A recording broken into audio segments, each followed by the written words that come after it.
Hello बच्चे, welcome to my channel. तो आज हम करने वाले हैं क्लास 10 का। यहाँ पर देख रहे हैं ये वर्कशीट नंबर 25 जो कि गणित विषय का वर्कशीट है।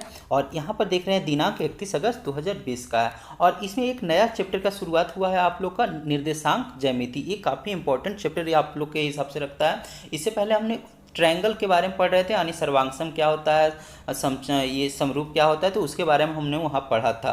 तो यहाँ पर देखिए हम इसके निर्देशांक ज्यामिति के बारे में यहाँ पर देखेंगे। तो यहाँ पर देखिए एक एक पॉइंट इसमें काफ़ी महत्वपूर्ण है, एक एक पॉइंट करके आप लोग समझिएगा, नहीं तो आपको ये समझ में नहीं आएगा डायरेक्टली। ठीक है, आंसर करेंगे तो यहाँ पर देखिए इससे रिलेटेड दिया गया और बहुत अच्छे ढंग से हम फिर इसका आंसर सॉल्व करने वाले हैं। तो चलिए हम यहाँ पर सबसे पहले इसमें कुछ कुछ महत्वपूर्ण बिंदु है तो उसे समझ लेते हैं।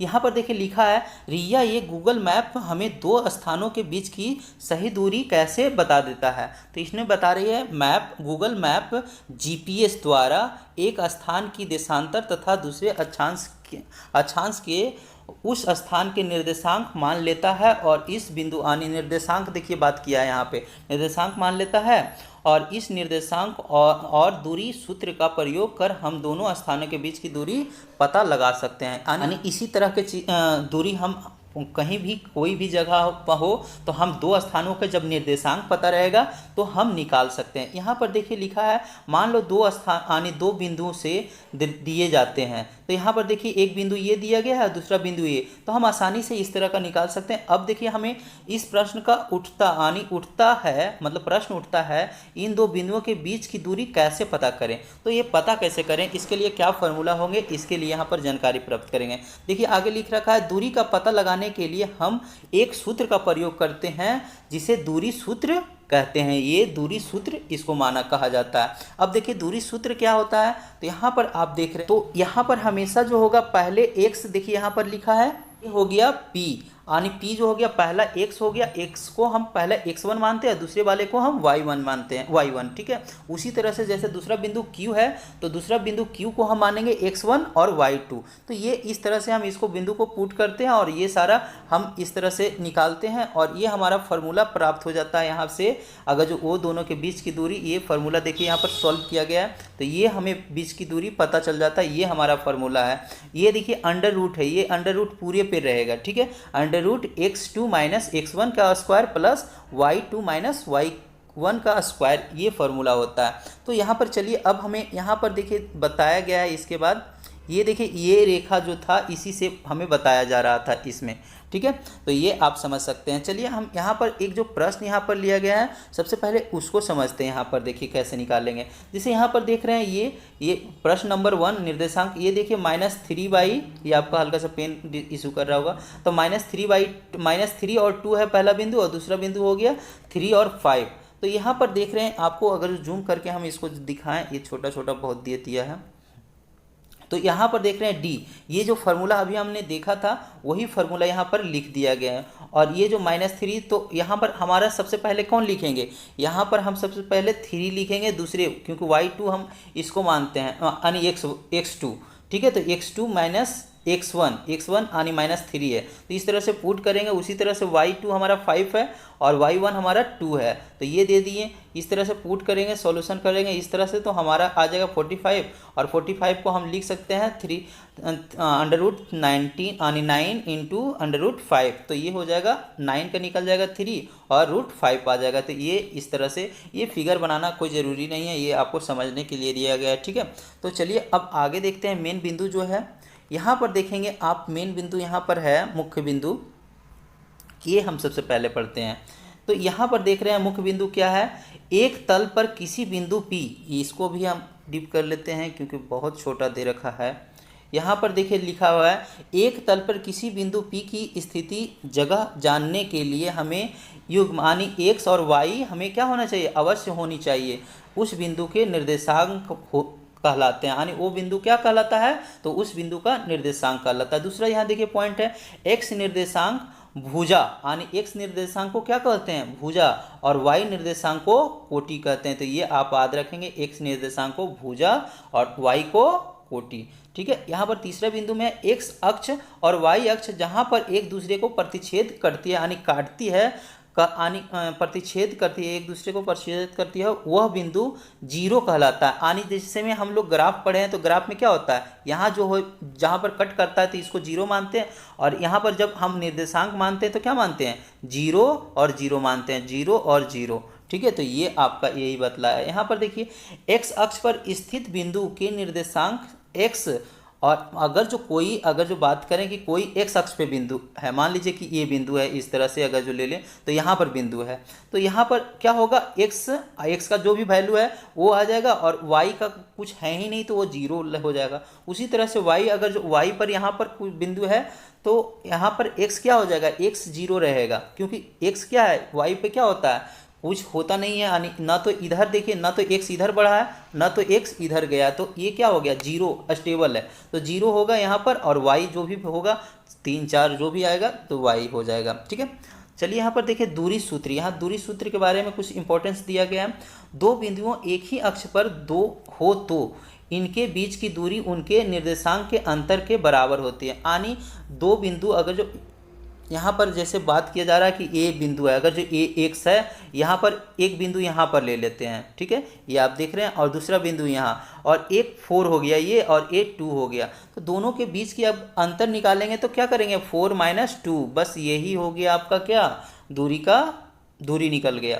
उसी तरह से ये तो अभी हमने पढ़ा था कि दो बिंदु इस तरह से दे रखेगा x1 और y1, और इसको हम अगर जो भी दे रखेगा उसे हम x1 y1 करके मानेंगे, और दूसरा बिंदु मानेंगे x2 और y2, और d का फार्मूला ये होता है, यहाँ पर d का फार्मूला फिर से देख लीजिए आप लोग, यहाँ पर d का फार्मूला होता है d = अंडर रूट, ये अंडर रूट पूरे में रहेगा। ठीक है, तो d = x2 - x1 का स्क्वायर प्लस y2 - y1 का स्क्वायर।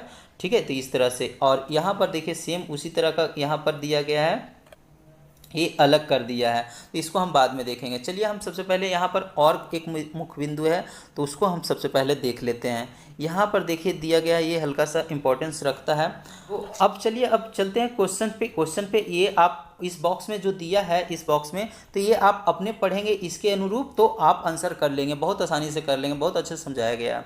तो चलिए हम क्वेश्चन पे चलते हैं। तो क्वेश्चन यहाँ पर देखिए क्या है, तो यहाँ पर पहला क्वेश्चन देख रहे हैं आप, यहाँ पर लिखा निम्नलिखित कथनों के लिए सही गलत लिखें। यानी यहाँ पर देखिए क्या है, एक्स निर्देशांक कोटि कहलाता है और वाई निर्देशांक भुजा, नहीं अपोजिट दिया है, एक्स जो होगा भुजा और वाई कोटि होगा, ये आप सही कर लेंगे। ठीक है, ये मतलब ये गलत हो गया कथन, एक तरह से ये सही नहीं है, गलत है, यानी ये इसको आप सही समझेंगे, मतलब सही करेंगे आप अगर जो आंसर कर रहे हैं तो चलिए यहाँ पर देखिए बी में दिया है, मूल बिंदु के बाएं और एक्स अक्ष पर स्थित बिंदु जो मूल बिंदु को से 4 इकाई की दूरी पर हो तो उस बिंदु को निर्देशांक इतना होगा, 0 और 4 और 0। अच्छा बताइए, ये देखिए आपका ग्राफ है, और ये मान लीजिए इस तरह से है, और ये बता रहा है कि बाईं ओर, एक्स के बाईं ओर, कहाँ बता रहा है, तो मूल बिंदु बाईं ओर है, एक्स के अक्ष के बाईं ओर। तो यहाँ पर मान लीजिए ये यहाँ पर 4 पड़ता है, तो पता है कि इधर माइनस में होता है, लेफ्ट साइड क्या होता है, एक्स का जो होता है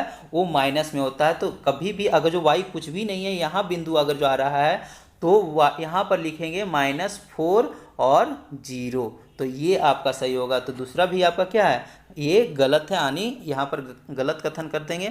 तो चलिए यहाँ पर देखिए दूसरे क्वेश्चन में ये सारा हम करते हैं सारा, और तीसरा भी क्वेश्चन हम अपने नोटबुक के माध्यम से करते हैं। तो ये देखिए आपका दूसरा क्वेश्चन है। दूसरा क्वेश्चन में क्या है, बिंदुओं को निम्नलिखित युग्मों के बीच का दूरियां ज्ञात करिए, यानी दूरी ज्ञात करते हैं। दूरी का फार्मूला हमें तो पता है, तो सबसे पहले इसको हम कर लेते हैं, इसको मान लेते हैं x1 और इसको मान लेते हैं y1, और उसी तरह से इसको मान लेंगे x2 और इसको मान लेते हैं y2।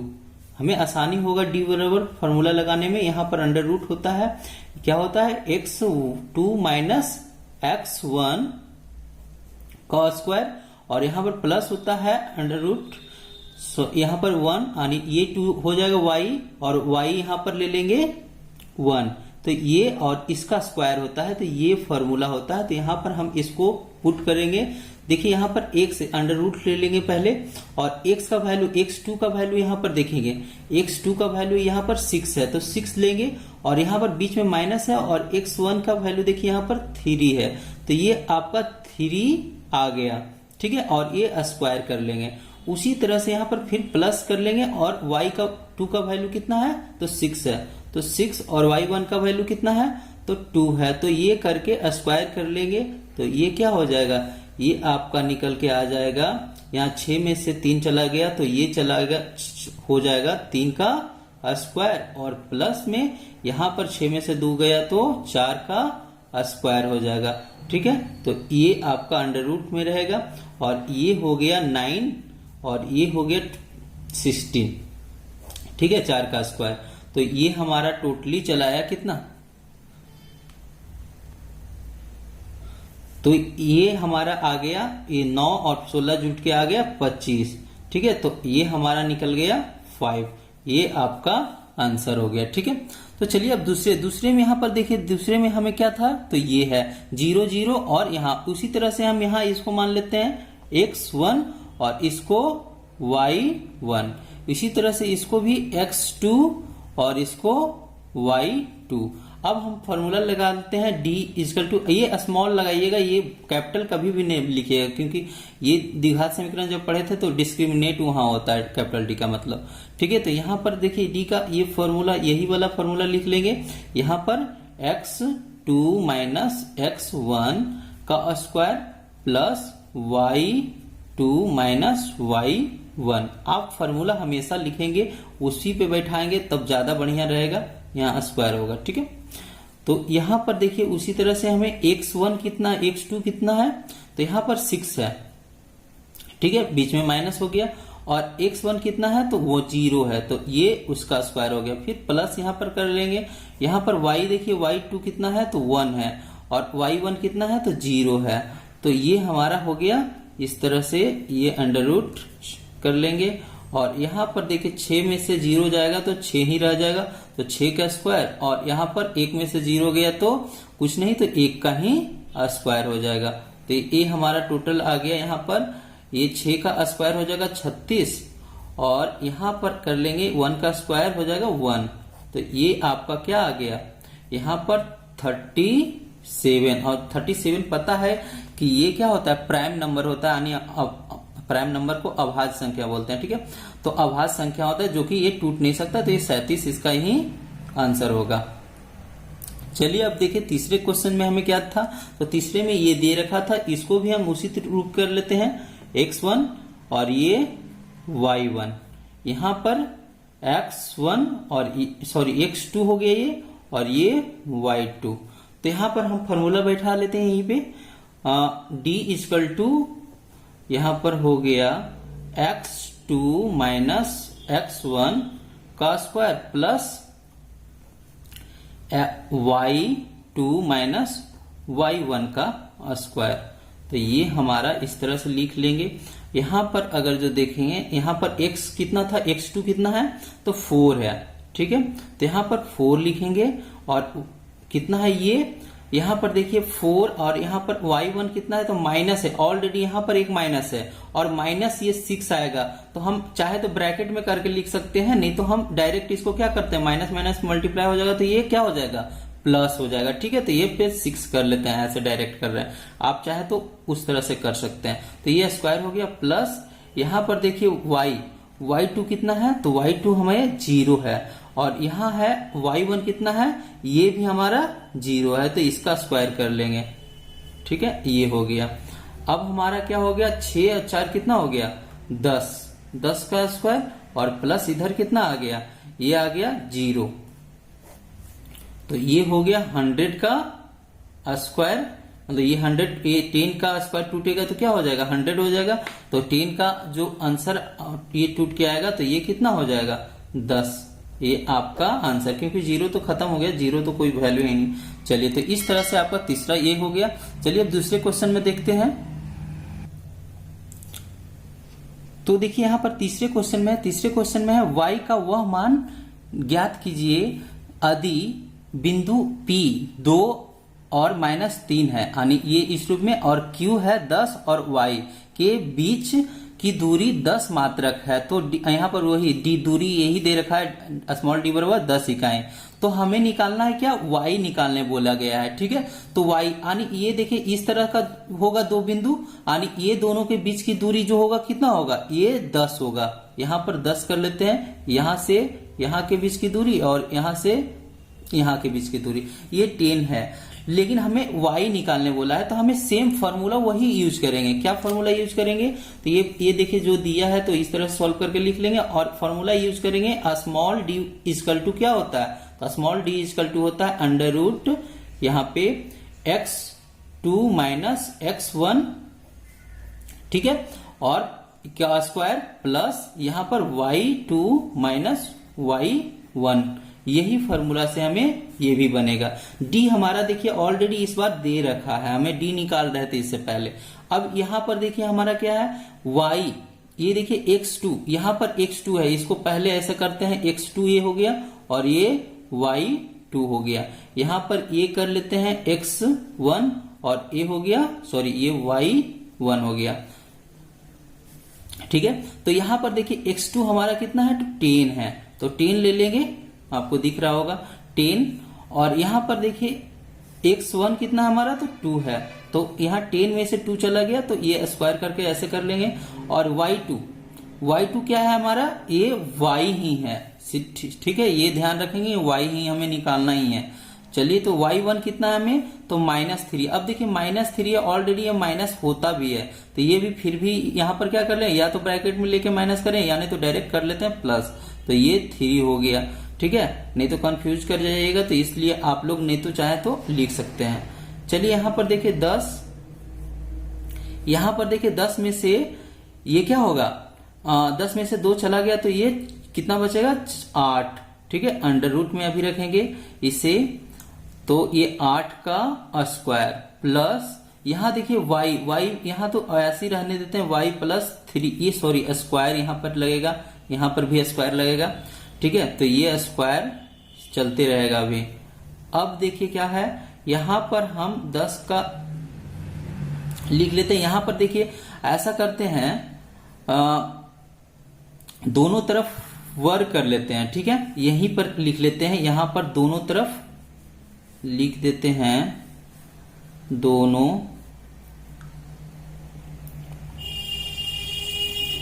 तरफ वर्ग करने पर, तो यहां क्या हो जाएगा, दोनों तरफ वर्ग करेंगे तो ये 100 का 10 का स्क्वायर हो जाएगा। ठीक है, तो यहां हो जाएगा, ये स्क्वायर से क्या हो जाएगा, ये रूट कैंसिल हो जाएगा। जब इस इधर स्क्वायर करेंगे तो इधर रूट कैंसिल हो जाएगा, मतलब दोनों तरफ कर रहे हैं ना, तो ये स्क्वायर खत्म हो जाएगा स्क्वायर से, यानी वर्ग कर रहे हैं तो ये रूट खत्म हो जाएगा, तो ये 8 का स्क्वायर ये हो जाएगा। और यहां पर आ जाएगा y प्लस 3 का होल स्क्वायर, तो यहां पर देखिए ये हो जाएगा हमारा 100, यहां पर ये 64, ये हमारा वैसी रहने देंगे y प्लस 3 का स्क्वायर। और ये देखिए हमारा 100 में से ये 64 आठ के घट जाएगा, तो ये देखिए क्या बच गया, ये y प्लस 3 का स्क्वायर। अब देखिए हमें क्या करना है, यहां पर देखिए ये 64 जब घटेगा तो ये बचेगा 36, क्या बचेगा, तो 36 बचेगा। अब क्या करना है, ये यहाँ पर y अभी भी वही करते हैं, इसको रहने देते हैं, लेकिन इस बार हम क्या करते हैं, इस स्क्वायर को पता होगा कि स्क्वायर को इधर खत्म करने पे इसको अंडर रूट चढ़ जाता है दूसरे साइड, अगर जो उधर एक साइड खत्म करते हैं तो।